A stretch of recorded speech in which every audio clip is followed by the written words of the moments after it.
In today's video, I'm going to teach you how to enter qualified charitable distributions in TurboTax.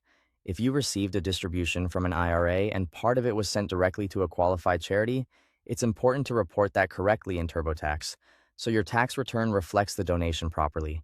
In this walkthrough, I'll show you exactly where to go and what to look for, so you can move through the process with confidence. Start by logging into your TurboTax account. Once you're signed in, look to the left-hand sidebar and go to Federal, then select Income. This is where TurboTax organizes the different types of income and retirement distributions you may need to report on your return. Next, open the section called IRA 401k, Pension Plan Withdrawals, which is tied to Form 1099-R. If TurboTax asks, "Did you get a 1099-R in 2025?" select Yes. From there, you'll be asked to choose the situations that apply to you. Read through those options carefully. Select the ones that match your situation, and then continue.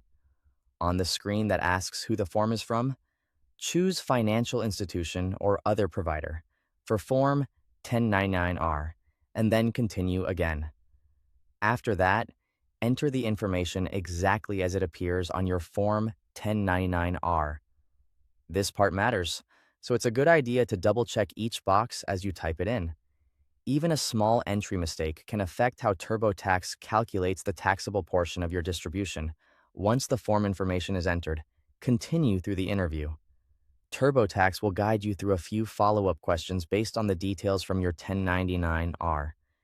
Keep moving forward until you reach the question asking whether any of your distribution was transferred directly to a qualified charity as a Qualified Charitable Distribution, or QCD.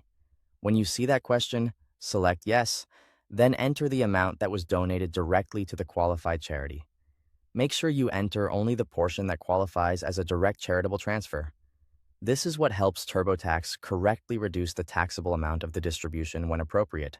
After that, continue reviewing your return. Take a moment to go over the retirement income section to make sure everything looks accurate before you file.